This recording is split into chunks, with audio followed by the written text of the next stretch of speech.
All right, so how do we graph circles given the standard form equation of a circle? So remember, a circle in standard form can be represented this way: x minus h squared plus y minus k squared equals the radius squared, where h and k are the coordinates of the center and r is the radius, okay? So this is in standard form. These are always subtraction symbols. We derived this formula in an earlier lesson, so you should know why.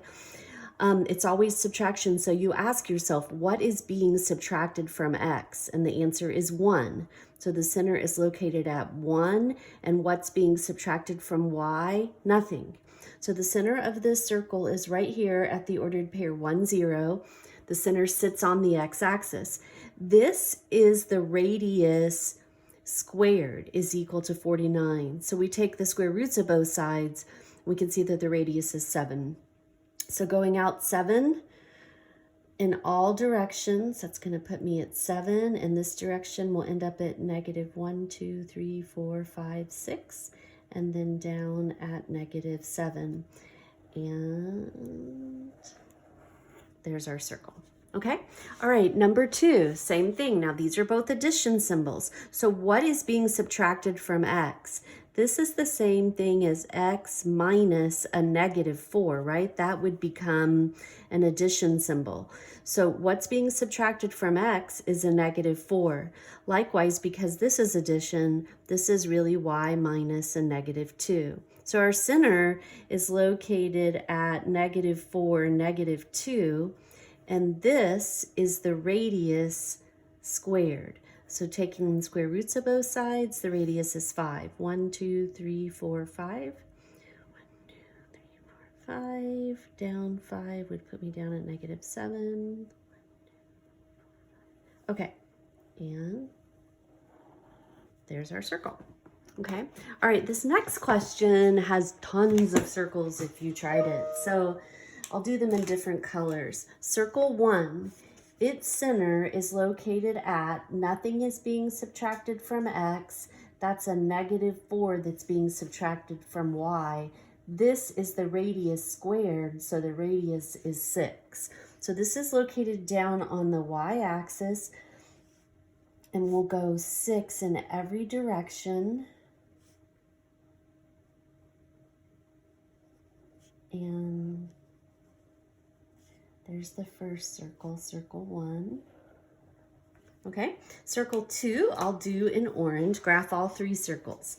So what's being subtracted from x? A 5. What's being subtracted from y? A 4. What was squared? 4 squared would give us 16. So this is located at 5, 1, 2, 3, 4, with a radius of 4. 1, 2, 3, 4, 1, 2, 3, 4. Okay, so here's our circle.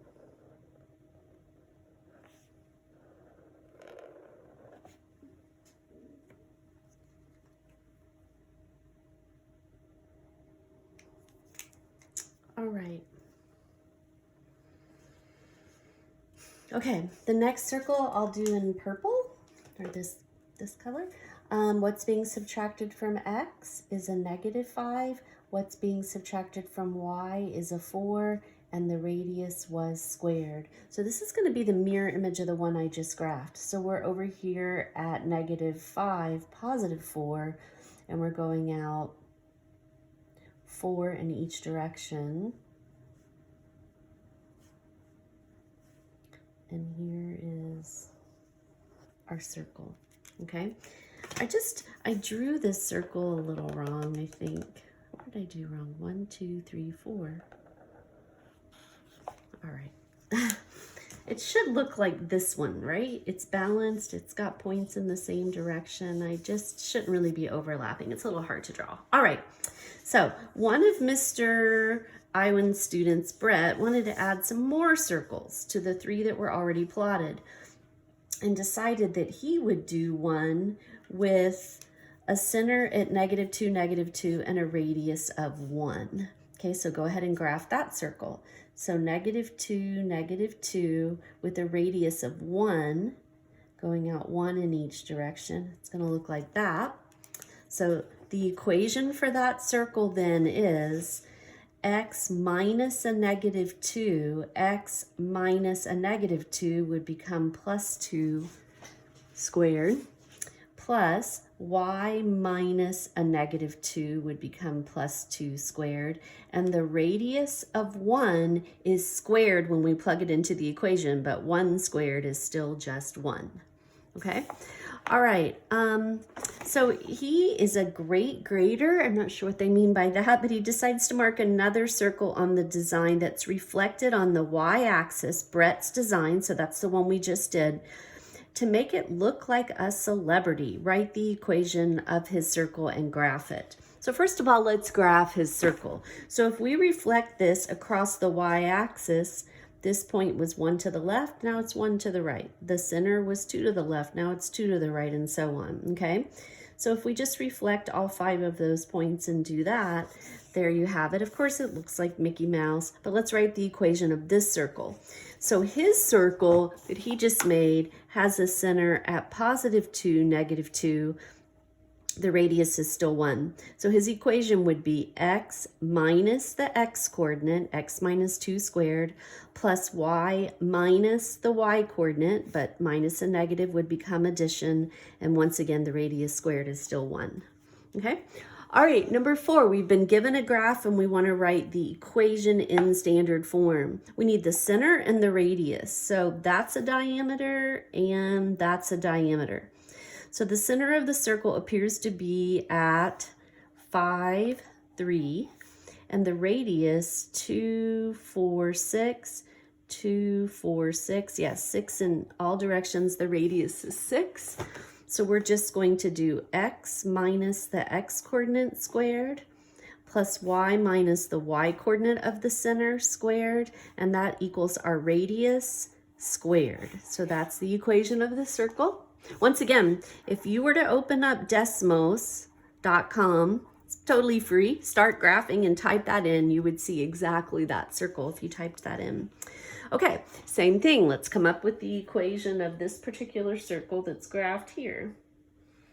So we have the center. Let's find the center by locating a couple of good diameters.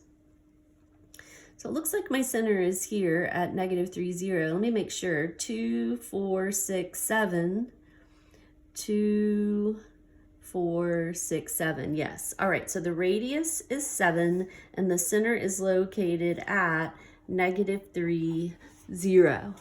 That's all I need to write the equation. So it's x minus that x coordinate. So that's going to become addition plus y minus 0 is just y, so y squared, and that equals our radius squared. Okay. All right, last one, number 6.